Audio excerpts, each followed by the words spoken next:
Ever green సాంప్రదాయం latest designs క్వాలిటీలో compromise అయ్యే ఛాన్సే లేదు. అంబటి సిల్క్స్ విజయవాడ.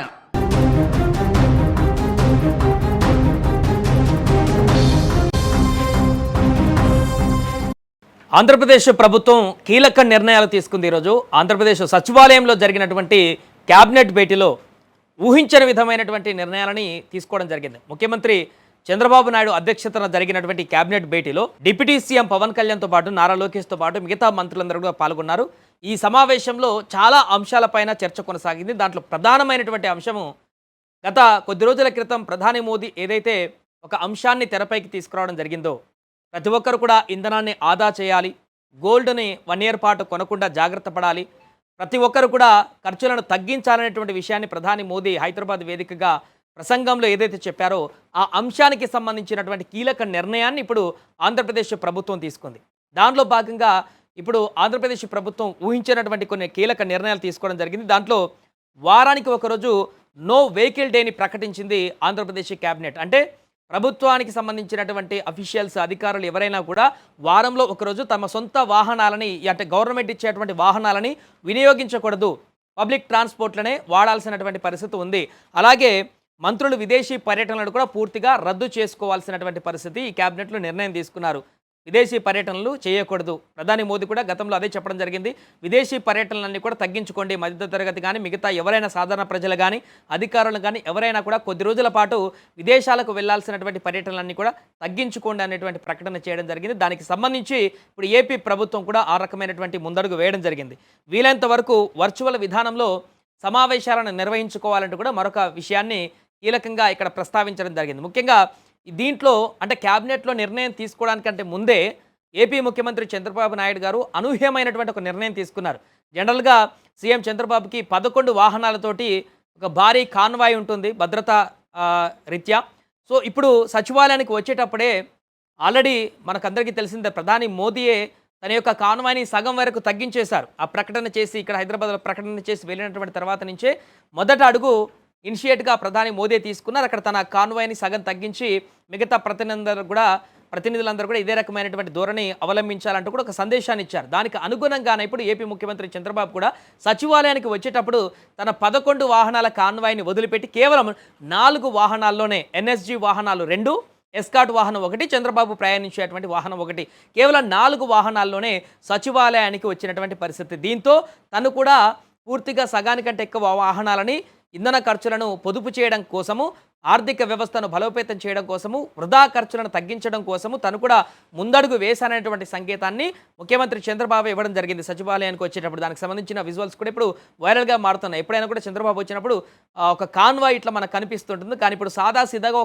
కేవలం ఒక 4 వాహనాలు మాత్రమే రోడ్డు మీద నుంచి వస్తున్నటువంటి దృశ్యాలు కూడా మనకు కనిపిస్తున్నాయి. చంద్రబాబుతో పాటుగా అటు డిప్యూటీ సీఎం పవన్ కళ్యాణ్ కూడా సగం వరకు కాన్వాయ్ని తగ్గించుకున్నారు. నారా లోకేష్ కూడా సగం వరకు కాన్వాయ్ని తగ్గించుకొని ఇక్కడ రావడం జరిగింది.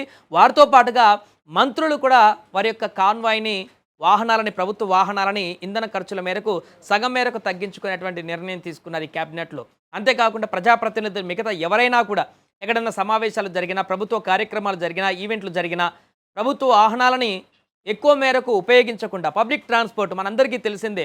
ప్రతి ఆర్టీసీ బస్సులో ముందు వెళ్ళగానే మనకు ఫస్ట్ కనిపిస్తుంది సీట్లో రిజర్వ్డ్ సీట్స్ కొన్ని ఉంటాయి. ఎమ్మెల్యే, ఎంపీ, ఎమ్మెల్సీ అని చెప్పేసి కొన్ని రిజర్వ్ సీట్లు ఉంటాయి, మినిస్టర్స్ అని చెప్పేసి.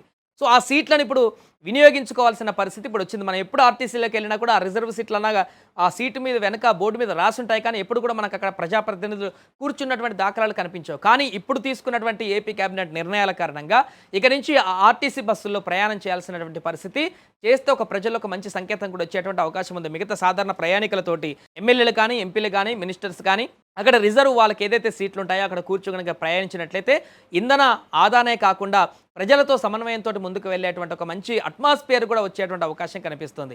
సో ఇదే కాకుండా ఇప్పుడు మరొక కీలక నిర్ణయం కూడా చెప్పడం జరిగింది. ఎలక్ట్రిక్ వెహికల్స్ని వాడండి ఎక్కువగా, తప్పనిసరి పరిస్థితులు మ్యాక్సిమం వెహికల్స్ని, కాన్వాయ్ని పెద్దగా ఉపయోగించకుండా చూడండి, వర్చువల్గా చేయండి. అదేవిధంగా ఎప్పుడైనా కంపల్సరీ వెళ్ళాల్సి వస్తే ఈ యొక్క ఇంధనం, ఫ్యూయల్, పెట్రోల్, డీజిల్తో నడిచేటువంటి వాహనాలు కాకుండా ఎలక్ట్రిక్ వాహనాలతో ముందుకు వెళ్ళేటువంటి పరిణామాలను కూడా తీసుకువెళ్ళాలని చెప్పారు. ఇక మంత్రులు, ఎమ్మెల్యేలు, ప్రజాప్రతినిధులే కాకుండా ఏపీ గవర్నమెంట్ ఉద్యోగులకు కూడా కీలకమైనటువంటి సూచనలు చేసింది ప్రభుత్వం. ఏంటంటే మనకు ఆల్రెడీ తెలుసు, work from home corona time నుంచి మొదలైంది ఈ యొక్క వర్క్ ఫ్రమ్ హోమ్ విధానం అనేటువంటి విధానము.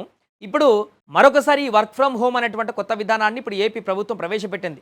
అప్పుడు మనకు ఐటీ సెక్టార్‌లో వివిధ ప్రైవేట్ సెక్టార్‌లలో మనకి వర్క్ ఫ్రమ్ హోమ్ అనేటువంటిది హైలైట్‌గా మారినటువంటి సందర్భాన్ని మనం చూసాం. ఇప్పుడు ఏపీ ప్రభుత్వము ప్రభుత్వ ఉద్యోగులకు సంబంధించే వర్క్ ఫ్రమ్ హోమ్‌ను కేటాయిస్తూ నిర్ణయం తీసుకుంది. అంటే వారు ఆఫీసులకి రాకున్నా కూడా పని నడిచేటువంటి ఉద్యోగులు ఎవరైతే ఉంటారో వారందరికీ కూడా ఆఫీసులకు రాకుండా వారు వచ్చేటువంటి ట్రాన్స్‌పోర్ట్ ఖర్చులే గానీ, వెహికల్ ఖర్చులే గానీ, ఇతరత్ర ఇవన్నీ కూడా తగ్గిపోతాయి. దానివల్ల ఆర్థికంగా మరింతగా వారి యొక్క ఖర్చులే కాదు, దానివల్ల రాష్ట్ర ఖర్చులు కూడా మిగులుతాయి. కాబట్టి వారు ఇంట్లోనే ఉండి పనులు చేసుకునేటువంటి వెసులుబాటు ఉన్నటువంటి ఉద్యోగులు ఎవరైతే ఉంటారో రాష్ట్ర వ్యాప్తంగా వారందరూ కూడా ఇంట్లో నుండే వారి యొక్క పనులను చేసుకునేటువంటి విధంగా నిర్ణయాలు తీసుకుంది ఇప్పుడు ఏపీ ప్రభుత్వం. వారందరూ కూడా అదే ఆదేశాలు ఇవ్వడం జరిగింది. మ్యాక్సిమం వీలైతే దగ్గరలో ఆఫీస్కి ఇంటికి దగ్గర ఉన్నటువంటి వాళ్ళు సైకిల్ని యూజ్ చేసుకోండి, సైకిల్ మీద ప్రయాణాలు చేయండి, ఆరోగ్యానికి కూడా మంచిది అనేటువంటి ఒక సందేశాన్ని ఇచ్చింది. సో దీంతో ఏపీ ప్రభుత్వం తీసుకున్నటువంటి ఈ నిర్ణయం ఇప్పుడు చర్చనీయాంశంగా మారింది. ఎందుకంటే ప్రధాని మోదీ ఇచ్చినటువంటి పిలుపు మేరకు నా దేశం నా బాధ్యత అనేటువంటి పేరుతో ఇప్పుడు రాష్ట్ర ప్రభుత్వం పొదుపు దిశగా ముందడుగు వేస్తున్నటువంటి పరిణామం నెలకొంది. విద్యుత్ వినియోగ నియంత్రణ పైన కూడా కీలక నిర్ణయాలు తీసుకున్నారు. దీంట్లో మనందరికీ తెలిసింది ఎండాకాలం ఇప్పుడు చాలామంది ఏసీల వినియోగాన్ని ఎక్కువగా పెంచుకున్నారు. సో వారికి కూడా ఒక సందేశాన్ని ఇవ్వడం జరిగింది.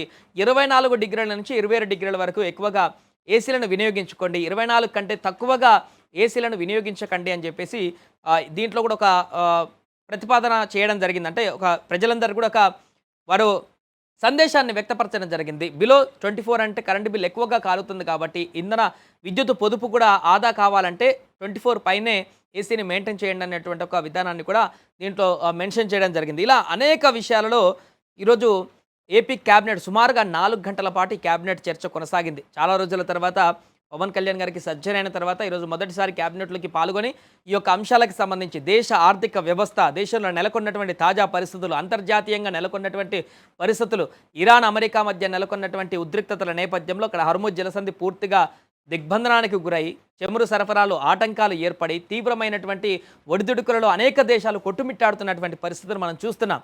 దీంట్లో ఇప్పటికీ అనేక దేశాలు ఆర్థికంగా సతమతం అవుతూ అల్లకల్లోలంగా మారుతున్నటువంటి పరిస్థితిని ఇతర దేశాల్లో మనం చూసాం. కానీ భారతదేశం ఇంకా తట్టుకొని నిలబడగలిగింది, అంత శక్తి ఉంది. కానీ రాబోయే రోజుల్లో భవిష్యత్తులో ఆ యుద్ధ పరిణామాలు ఇలానే కొనసాగితే ఇంకా మనం స్ట్రాంగ్గా నిలబడాలంటే, రాబోయే రోజుల్లో కూడా ఎలాంటి ఆర్థిక ఇబ్బందులు వచ్చినా కూడా నిలబడగలగాలంటే దానికి ప్రజల మద్దతు కూడా కావాలి. ప్రజలందరూ కూడా ప్రజాప్రతినిధులు ప్రజలందరూ కూడా తమ యొక్క బాధ్యతను నిర్వర్తించాలనేటువంటి ఉద్దేశంతో ప్రధాని మోదీ ఇచ్చినటువంటి పిలుపు మేరకు నా దేశం నా బాధ్యత అనేటువంటి కాన్సెప్ట్ని ఇప్పుడు ఏపీ ప్రభుత్వం కూడా తీసుకురావడం జరిగింది. దీంతో ఏపీ ప్రభుత్వం తీసుకున్నటువంటి ఈ నిర్ణయాలు ఇప్పుడు ఆదర్శంగా మారినట్టుగా చెప్తున్నారు. మిగతా అన్ని రాష్ట్రాలలో కూడా నేరుగా ప్రధాని మోదీ పిలుపునిచ్చారు. ప్రధాని మోదీ కూడా తన కాన్వాయ్ని సగానికి పైగా తగ్గించుకున్నారు. ఇంధనాన్ని ఆదా చేయడం కోసం, ఫ్యూయల్ ఆదా చేయడం కోసం, విచ్చలవిడిగా ఫ్యూయల్ని ఖర్చు చేయకుండా ఉండడం కోసం చాలామందికి ఇప్పటికి కూడా ఎంప్లాయీస్కి చెప్పడం జరిగింది. ఓన్గా ఒక కారులో ఒక వ్యక్తి వెళ్ళేది ఉంటే ఒక్కరు వెళ్ళకండి, దాంట్లో ఇంకా పట్టేటువంటి 3-4 వ్యక్తులతో ట్రావెల్ చేయండి తప్ప ఇంధనాన్ని వృధాగా ఖర్చు చేయకండి అనేటువంటి సందేశాన్ని కూడా ఇవ్వడం జరిగింది. కాబట్టి పూర్తిగా ఈ సందేశాన్ని ప్రజలందరికీ కూడా గ్రౌండ్ లెవెల్లో టచ్ చేయడం కోసం, అందరినీ కూడా ఒక బాధ్యతాయుతమైనటువంటి పౌరులుగా ఇప్పుడు తీర్చిదిద్దడం కోసం ప్రభుత్వాలు కూడా ముందడుగు వేస్తున్నటువంటి పరిణామం నెలకొంది. ఇప్పుడు ప్రధాని మోదీ వెంటనే ఇప్పుడు ఆంధ్రప్రదేశ్ ప్రభుత్వం కూడా ముందడుగు వేస్తున్నటువంటి ఈ తరుణంలో క్యాబినెట్లో తీసుకున్నటువంటి ఈ నిర్ణయాలు ఇప్పుడు చర్చనీయాంశంగా మారాయి. వర్క్ ఫ్రమ్ హోమ్ ఇప్పుడు గవర్నమెంట్ ఉద్యోగులకు మాత్రమే పరిమితం అవుతుందా? ఏదైతే వెసులుబాటు ఉన్నటువంటి ఉద్యోగులు మిగతా ప్రైవేటు ఉద్యోగులకు కూడా అదే రకమైనటువంటి పరిణామాన్ని తీసుకువస్తారా?